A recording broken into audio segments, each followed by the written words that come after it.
Or it's like getting drafted by the Pittsburgh Steelers, right? I mean, Nothing better, brother. Nothing better. That's it. We play ball for the guy next to us. That's it. What do you think about Najee Harris joining the group? You got a good running back now. You know, man, I've been saying it. Look, that's what happened to us in November. If you can't run the ball in November, you're not going anywhere. And, you know, that running back has to pull those safeties up. And so that opens up that deep ball. That's always been the way we've played. And I love James Conner and I love his story. I just didn't think he was getting it done for us. And so that was one. And we draft linebackers like people buy oranges. Like we just have 9 linebackers at all times on the bench. So I was really hoping that they were going to go for a running back, a guy that can punish too. And he was tremendous at Alabama. I think he's going to be a great. I think he's one of those players that can make an impact right away. And I think with this maybe being Ben's last year, this is a piece we were sadly missing. Like, look what happened when you got Terrell Davis for John Elway.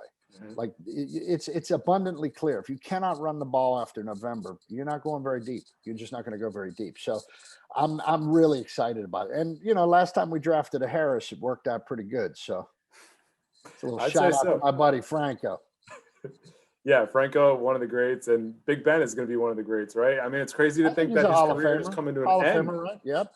It feels like a quantum leap, man. And nothing makes you feel your age like watching the draft. Like I was watching the draft again, and you're like, you see these kids that are like 20, 22, and you're like, you're about to be a pro ball player. And like, I'm 52 and I'm trying to, you know, if I get into the garage takes an effort, you know what I mean?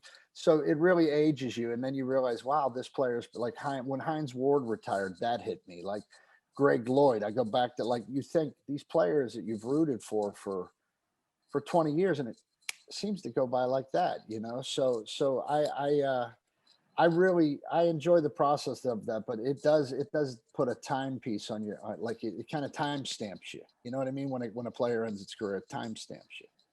Yeah, it definitely puts things in perspective. So Steelers have some good things to look forward to. Do we have any big thoughts on the Pittsburgh Pirates at this point? I mean, given what you said about management already, how are we feeling about the Buckeyes? You're getting me in trouble again. No, I told you, man. I'm sick of it, man. I'm a diehard Pirates fan, but they break my heart. It just seems like we get hopeful and then we have a fire sale. And I don't know what it is, man. I don't know why we can't keep all the pieces in the right puzzle, but look, they're up above 500 last time I checked. And that, you know, the season started awful. Like I was already ready to sue MLB for my money back for the package.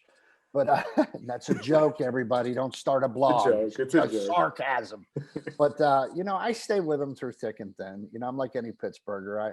I complain and I'm miserable, but I stay with them. They're my team, you know. How about the Pittsburgh Penguins? They're looking pretty good. 15th straight year in the postseason. The Pens were an incredible surprise this year because we thought with some of the losses and injuries that like the expectations were very low for the Penguins this year, but they have been a pleasant surprise, man, a real pleasant surprise. And I'm getting secretly optimistic.